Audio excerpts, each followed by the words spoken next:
morning everyone, I am Mishka Kumari. Good morning everyone, I am Pari Kumari and we both are from class 9. And today we are going to take an interview of our Vice Principal Mr. Praveen Mahal. So let's see how our conversation will go. Good morning sir. Good morning sir. Sir, today we are going to take an interview related with life. Sir, firstly I will request you to give your introduction.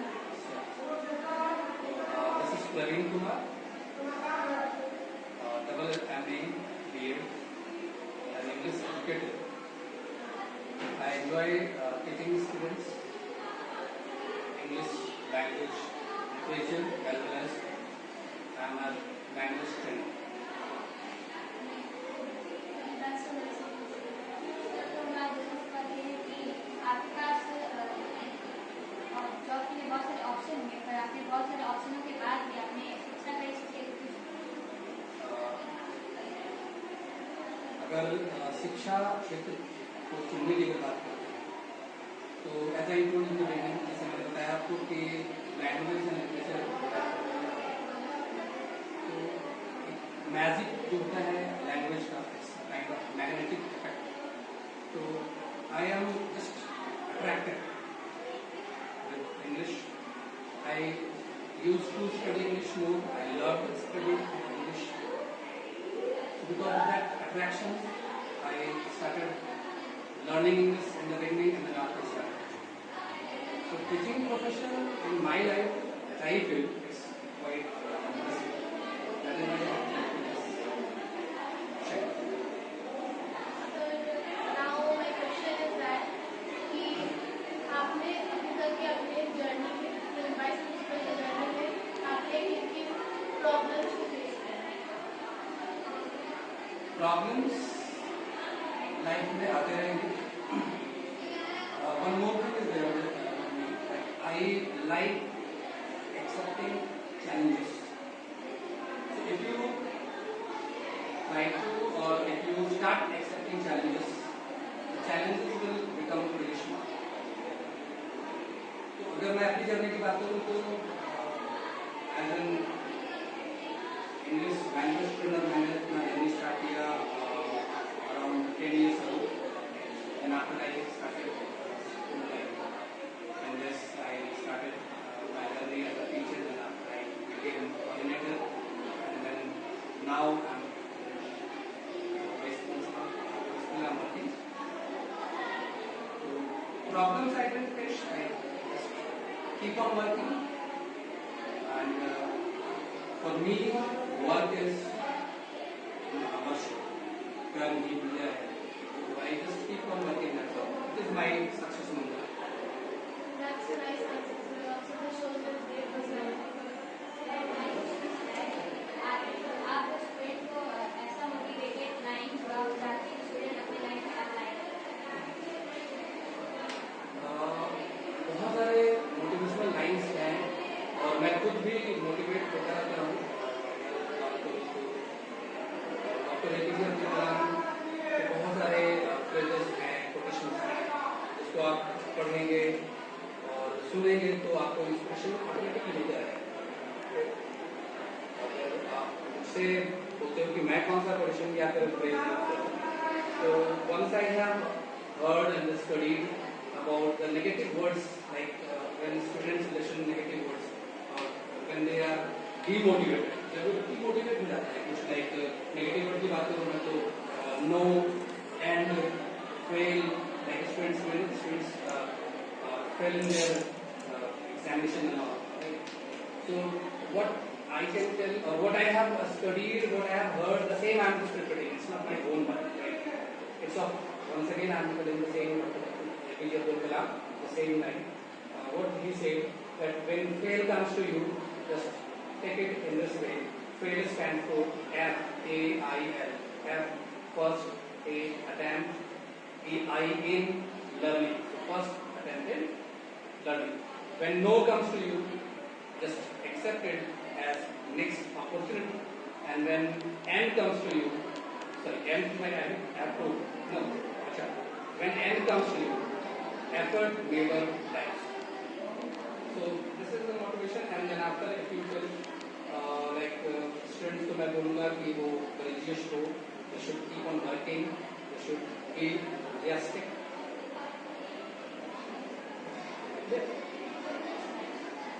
So now I would like to ask that what are your hobbies? Or what you like to do in your free time? Okay. In my free time, I love reading novels.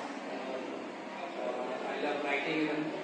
Though I don't write poem now, but I love writing. Okay. And since I am also common human being, so as people enjoy watching movies and all, so I also watch movies.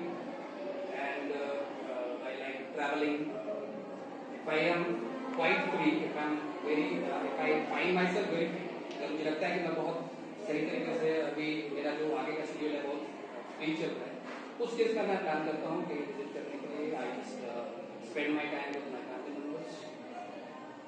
Otherwise जो work होता है मेरा profession जो है, मैं जो work करता हूँ फ्री टाइम में, मैं कोशिश करता हूँ कि उस काम को भी कंप्लीट करता जाऊँ ताकि मुझे आगे का जो टारगेट है वो स्मूथली चलते रहे. Such a different according to you sir, discipline का क्या इम्पोर्टेंस है स्टूडेंट की लाइफ में, हमारे स्कूल में, सभी संस्थाओं में? Discipline plays a vital role in any organization. किसी भी ऑर्गेनाइजेशन की बात करें तो डिसिप्लिन बहुत ही ज्यादा इम्पोर्टेंट होता है. एक वो पिलर की तरह काम करता है और बिना पिलर का कोई भी बिल्डिंग टिक नहीं सकता. तो डिसिप्लिन बहुत ज्यादा जरूरी है. इसका एक प्रोफेशन में मुझे याद आता है, like discipline can make the nation great और discipline makes the nation great. If it makes the nation great, it can make us great. अगर ये नेशन को ग्रेट बना रहा है तो हमें भी ग्रेट बना सकता है. तो किसी भी ऑर्गेनाइजेशन की बात करें, स्कूल की बात करें, तो डिसिप्लिन बहुत जरूरी होता है. और अगर हम सेल्फ डिसिप्लिन हैं तभी हमें वो मोटिवेशन मिलता है कुछ काम को करने के लिए. हमारा जो प्रॉपर रूटीन है वो वर्क करता है और हम लाइफ में आगे बढ़ते हैं. तो हर एक इंसान को वेल एंड सेल्फ डिसिप्लिन होना चाहिए.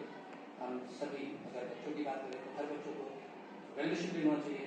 उन्हें अपने काम के बारे में जानकारी होनी चाहिए और अगर जानकारी होगी और उस काम को सही तरीके से वो कर रहे हैं तभी उनकी डिसिप्लिनरी एक्टिविटीज जो है वो नजर आती है.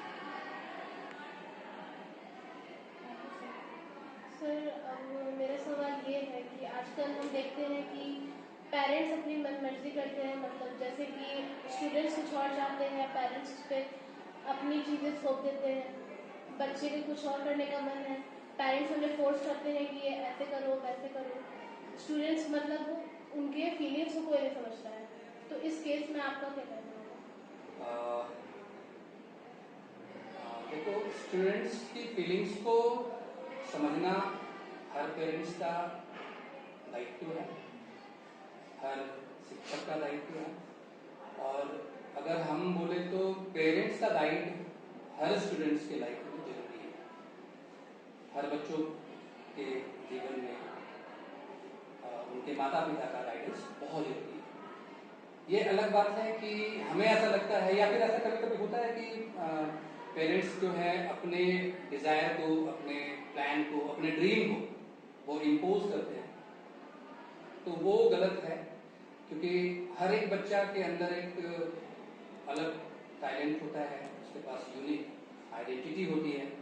तो अगर हम उस यूनिक आइडेंटिटी को पहचानने की कोशिश करें तो अच्छा ये होगा कि हम जिस क्षेत्र में बच्चा जाना चाह रहा है उसका जो इंटरेस्ट जहाँ जा रहा है, लाइक अगर एक बच्चा इंटरेस्टेड है मेडिकल करने के लिए और या फिर बच्चा इंटरेस्टेड है इंजीनियरिंग करने के लिए या फिर स्पोर्ट्स में जाने के लिए, तो हम अगर उसके इंटरेस्ट को जान पाए कि वो क्या चाहता है, क्या करना चाहता है, किस फील्ड में उसकी रुचि अच्छी है, तो अगर उनके साथ चलेंगे तो शायद वो अपने लाइफ में ज्यादा कुछ अचीव कर पाएंगे.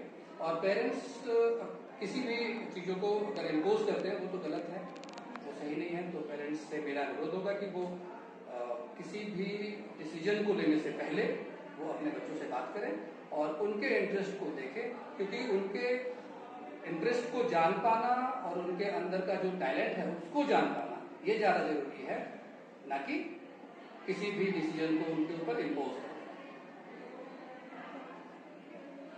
Sir, at last, my last but not the least question is that students और parents के लिए आपके अकॉर्डिंग कोई मैसेज जो आप देना चाहते हैं? अगर मैसेज की बात करें तो स्टूडेंट्स के लिए मैसेज और पेरेंट्स के लिए मैसेज है। स्टूडेंट्स के लिए मैसेज है कि हमें हर बच्चों को आगे बढ़ते रहना चाहिए, उन्हें हार नहीं मानना चाहिए। दे should be courageous, they should be working hard, कड़ी मेहनत करनी चाहिए, हमें पीछे नहीं हटना चाहिए। जैसा कि मैंने पहले भी बताया था आपको कि fail doesn't stand only for fail, it stands for first attempt in learning. तो ये अगर किसी चीज में फेल हो रहे हैं तो इसका मतलब नहीं है कि हमारा एंड हो गया हो, हम आगे कर सकते हैं, आगे बढ़ सकते हैं। तो मिस्टेक मैं बच्चों को ये बताना चाहूंगा जरूर से कि गलती करते रहो, मिस्टेक करते रहो, क्योंकि उसी गलती से हमको सीखने को मिलता है। If we commit mistake we will learn from the same mistake. हाँ, एक चीज है कि अगर हम गलती कर रहे हैं उस गलती को रिपीट नहीं करें, क्योंकि अगर गलती रिपीट करते हैं तब ज्यादा दिक्कत होता है, लेकिन गलती करेंगे तभी तो सीखेंगे। हम सिर्फ अपनी गलती से नहीं बल्कि दूसरों की गलती से भी सीखते हैं। तो बच्चों के लिए मैसेज रहेगा कि गलती करो लेकिन उस गलती को रिपीट नहीं करो, और दूसरों की गलती को भी फाइंड आउट करो और उस गलती से खुद एक लेसन लो कि उस गलती को मैं नहीं करूंगा तो मेरे लाइफ में वो प्रॉब्लम मुझे फेस नहीं करना पड़ेगा। So they should be keep learning, be courageous, enthusiastic and keep on learning, right? Parents की बात करें तो पेरेंट्स से मेरा अनुरोध होगा कि वो अपने बच्चों के रियल टैलेंट को पहचाने, आइडेंटिफाई करें और उन पे एक अपना भरोसा जताए, ट्रस्ट दिखाए, क्योंकि हर बच्चे के अंदर एक छुपा टैलेंट होता है और वो अपने लाइफ में कुछ अच्छा करेगा अगर हम उसे मोटिवेट करते रहें। तो कोई कंडीशन नहीं होना चाहिए पेरेंट्स के साथ, वो अनकंडीशनली अपने बच्चों पे भरोसा दिखाए और उनको सपोर्ट करते रहे, मोटिवेट करते रहे, आगे बढ़ने में उनका ऑपरेशन। तो हमारे इंटरव्यू में सवाल जवाब करने का सिलसिला खत्म हो गया। Sir, at last I just want to know what was your feeling? Interview is such a thing where interaction is done between interviewer and interviewees. So interview is quite impressive always. And अगर आपकी बात करें, when you came to take an interview, it was really magnificent. I enjoyed the questions and innovation that I found in you. मुझे लगा आपकी जो innovative ideas है, creativity है, वो बहुत ही क्वाइट इम्प्रेसिव। और अगर मैं बिहाइंड द सीन बात करूँ तो आपको जो आइडियाज जो मिल रहे हैं वो मनोज पांडे से मिले हैं, तो वो रियली बहुत ही इम्प्रेसिव है।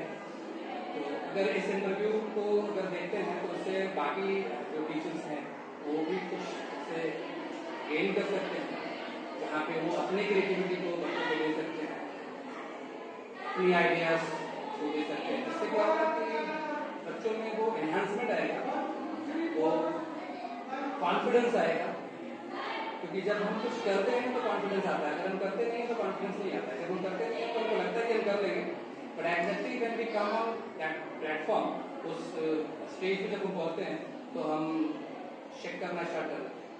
तो ये बहुत ही ज़्यादा इंटरेस्टिंग लगा ये जानकर कि आप इंटरव्यू लेने के लिए आए, और क्वेश्चंस जो थे वो भी अच्छे थे जैसा आपने प्रिपेयर किया, और उस क्वेश्चन से मुझे भी कुछ सीखने को मिला कि भाई हाँ, ये सारे क्वेश्चंस आपके लाइफ में आ सकते हैं, तो इसका जवाब आपको क्या देना होगा।